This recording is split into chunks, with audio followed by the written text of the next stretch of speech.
Assalamualaikum warahmatullahi wabarakatuh. Waalaikumsalam warahmatullahi wabarakatuh. Bismillahirrahmanirrahim. Alhamdulillahi rabbil alamin. Wassalatu wassalamu ala sayyidina wa maulana Muhammadin wa ala alihi wa ashabihi ajma'in, amma ba'du.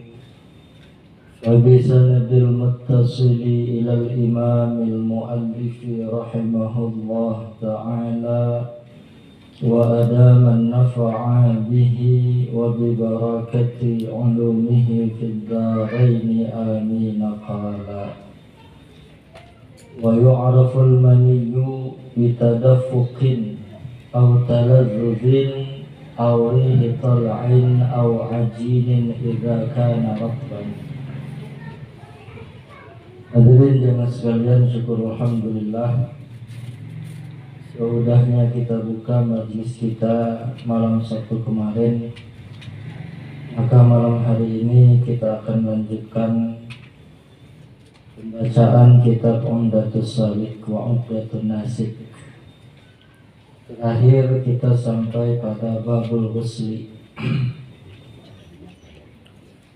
Namun sebelumnya saya mau jawab satu pertanyaan tentang hal yang membatalkan wudhu.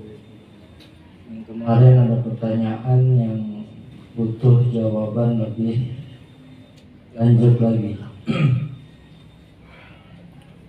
Penyebab batal wudhu diantaranya adalah ma kharaja minas sabilain, ainan kana aw rihan, sesuatu yang keluar dari dua jalan, dubur dan kubul, lubang depan dan lubang belakang. Baik yang keluar itu bentuk ain, ada bentuknya, aurihan atau hanya sekedar angin,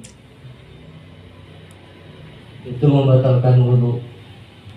Selanjutnya an-naumu ala ghairi hayatil mutamakkini minal ardi maq'aduhu, tidur yang tidak menetap tempatnya di bumi. Artinya tidurnya dia nanti ngegeleong ke kanan ke kiri gitu, nggak tetap. Selanjutnya zawalul aqli bisukrin aw maradin,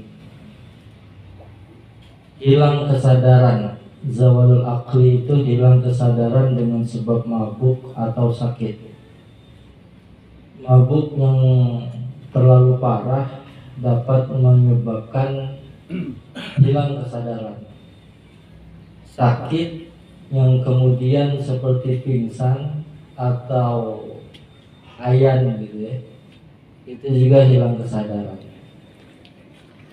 Nah, korelasinya antara keluarnya sesuatu dari dua jalan, dubur dan kubul, dengan zawalul aqli itu sangat erat. Disebutkan an-naumu, lalu setelah itu zawalul aqli. Maka dalam penjelasannya dalam kitab Kifayatul Akhyar, an-naqidus tsani zawalul aqli, penyebab yang membatalkan yang kedua adalah hilang kesadaran.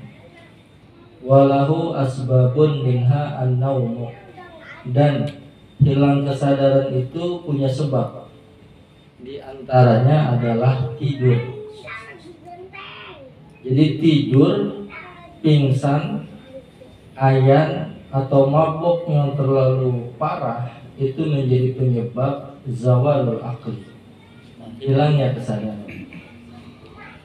Namun kata ulama, walaupun tidur itu menjadi penyebab hilangnya kesadaran, tetap beda antara tidur dengan pingsan.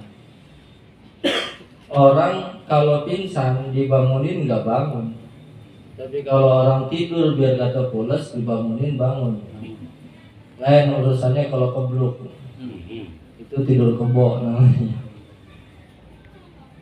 Artinya walaupun tidur itu masuk pada kategori zawalul akli, tapi dia lebih ringan daripada ayan atau pingsan. Oleh karenanya kemudian ulama mempertanyakan tidur bagaimana yang bisa menyebabkan batalnya wudu. Maka disebutkan ghairal mutamakkini minal ard, yang tidurnya kagak tetap. Maka tidur yang duduk seperti ini, duduk gitu ya, lalu walaupun sekalipun dia nyender, lauzala lasaqata, kalau senderannya itu jatuh maka dia ikut jatuh, berarti kan udah pulas banget tuh tidur. Tetap tidur itu tidak membatalkan wudhu, kecuali udah jatuh dia tetap tidur.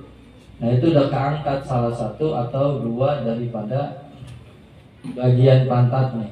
Maka kata Nabi, al-ainanu wika usahi, wa idza namatil ainani intalaqal wika'u, faman nama falyatawadda.